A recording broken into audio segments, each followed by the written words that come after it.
आप अगर हमारे चैनल से नए जुड़े हो तो हमारे चैनल को सब्सक्राइब ज़रूर करिएगा।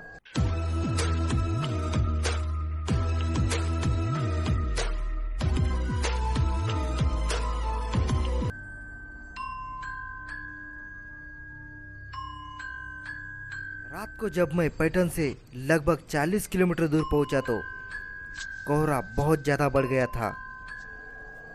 वो रास्ता भी मेरे लिए नया था। मुझे जालने से होकर नांदेड़ जाना था अपने घर पे। यह बात तब की है जब मैं एमआईडीसी में काम किया करता था। वैसे तो मैं जब भी अपने गांव जाता था तो औरंगाबाद से होकर जाता था, पर उस दिन मैं औरंगाबाद से नहीं गया था। मैंने एक शॉर्टकट लिया था। रास्ता नया होने के कारण मैं पाचोर से दूसरी तरफ लगभग 11 किलोमीटर चला गया था। उस गांव में जाने के बाद मुझे कुछ भी समझ नहीं आ रहा था, तो मैंने एक आदमी से पूछा। उन्होंने मुझे फिर से वापस पाचोर जाने के लिए कहा। मैं वापस पाचोर आया।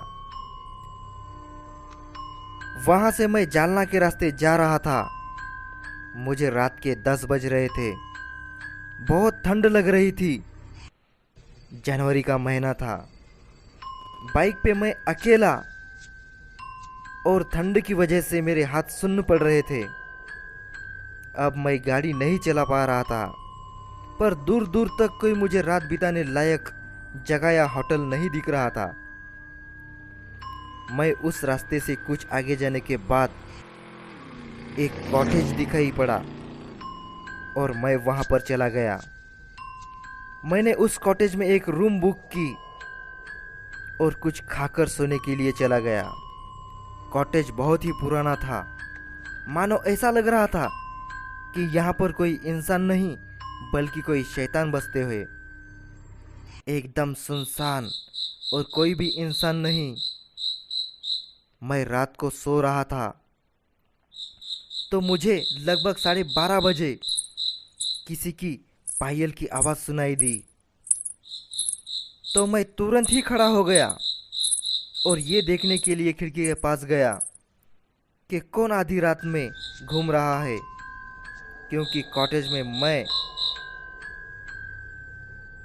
और उस बूढ़े आदमी के अलावा कोई भी नहीं था। तो फिर ये औरत की पायल की आवाज़ मुझे कैसे सुनाई दे रही है? मुझे कोई भी नज़र नहीं आया। तो मैंने उस आदमी से पूछा कॉल करके, तो उसने कहा कि कोई भी नहीं है, आपको हवा से ऐसा लग रहा होगा। वैसे भी यह सुनसान इलाका है, ऊपर से जंगल भी। आप बेफिक्र होकर सो जाइए, ऐसा कुछ भी नहीं है। और मैं उस बूढ़े आदमी की बातों पर विश्वास कर गया और दोबारा सोने को चला गया। कुछ देर बाद मुझे फिर से पायल की आवाज़ें आने लगी। अब की बार तो मैं दरवाज़ा खोलकर बाहर देखने चला गया। मैंने देखा कि कोई औरत सुनसान इलाके में जंगल की ओर चली जा रही थी, वो भी सफ़ेद साड़ी पहने। उसके बाल हवा में लहरा रहे थे। मैंने उसका आवाज़ भी लगाई, लेकिन वो बिना सुने ही जंगल की ओर चलती जा रही थी और मैं आवाज़ लगाते उसके पीछे पीछे जा रहा था। थोड़ी ही देर में वहाँ पर कोहरा पूरी तरह से छा गया था। मुझे वो औरत बिल्कुल भी नज़र नहीं आ रही थी, लेकिन मुझे उसकी पायल की आवाज़ साफ साफ सुनाई दे रही थी कि मानो वो मेरे आगे नहीं बल्कि साथ साथ ही चल रही हो। मैं अब बहुत ही ज़्यादा डर चुका था। मुझे अब कॉटेज वापस आने का रास्ता भी नहीं नज़र आ रहा था। मैं सोच रहा था कि मैं अपने कॉटेज कैसे वापस जाऊंगा। मैं जंगल में बहुत ही आगे आ चुका था, लेकिन वो पायल की आवाज़ मेरा पीछा नहीं छोड़ रही थी। वो मेरे साथ साथ ही थी। अब मैं जोर जोर से चिल्लाना शुरू कर दिया और इधर उधर भाग रहा था।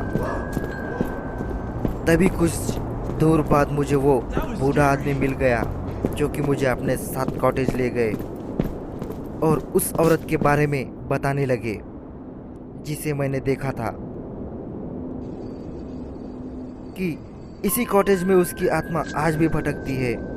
यही सुन के मैं उस बूढ़े आदमी के साथ सुबह होने तक बैठा रहा और सुबह होते ही निकल गया।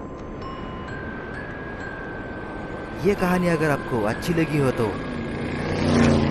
हमें ज़रूर कमेंट करके बताइएगा और अपने दोस्तों के साथ शेयर भी।